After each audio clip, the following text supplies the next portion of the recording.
Hi, I'm Josh Clark. This is my wife, Danielle. We started going to Grace Community Church a year ago, and quickly after we started going to church, Pastor approached us to both become members of the church and then also to join small group as quick as we could. So we probably a week or two after starting our attendance, we started also going to small groups. So we first started going to pastor's group at his house with Ginger. It was big.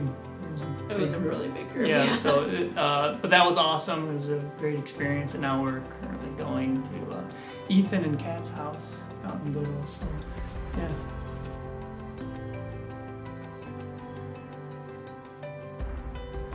Just having the real feeling of having a church family, it goes a lot deeper than just going to church every Sunday. Like, of course you can get a lot out of going to church every Sunday, but there's something about going through the message with like-minded people that kind of spurs you on and maybe opens your eyes a little bit more to what Pastor said that week.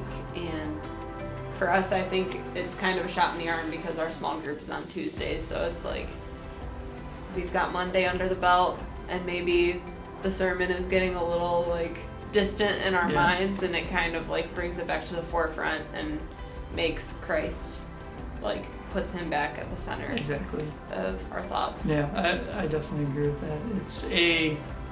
You're living life with a group of Christians is the biggest thing, is that you're taking what is a battleground stress. You got relational problems, you got work problems, you got money problems, but now you're tackling that with this group of people that have your best interests at heart.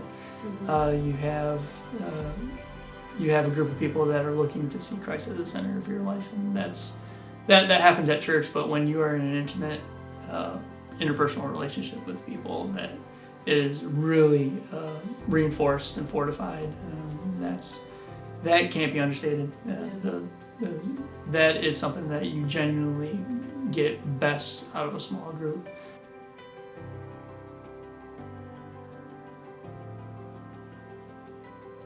Because Jesus even surrounded himself with people, and not just people in his family or in his house, but like people that were raised differently than he was, people who were all raised differently than each other and had different worldviews, and came together and like held each other accountable, did life together.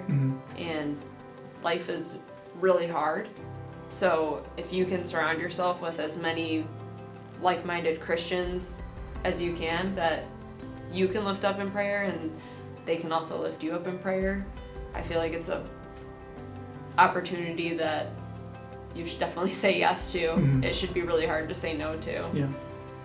No, I agree with that. It's one of those. It would be opting out of the ability to defend yourself, and you're separating yourself from the flock. You're leaving a defensible position. You're finding yourself isolated, and I think in a lot of ways, especially today, Christians want that isolation. They're looking for seclusion. They don't want to expose themselves in a public setting. They don't want to feel like they're putting themselves out there. But the small group is just the opposite. You're finding like-minded people that are seeking they're seeking a better way. They're seeking Christ, and that is the best way. That's where all good things point to, is that the enemy, if he couldn't have thought of a better plan than to have Christians convinced that they can do it themselves. That all I need are the people that I opt to let into my inner circle, and everybody else I'm suspicious of. And it's like, don't do that to your church. Don't do that to Christians. It's like, we need community. We know that we need community because God created a community for us. Yeah. That's your church, that's your small group. And he's going to use the people around you to show more of himself to you too. And it's like, I feel like you're kind of robbing yourself of seeing more of who God is and not opening yourself up to more people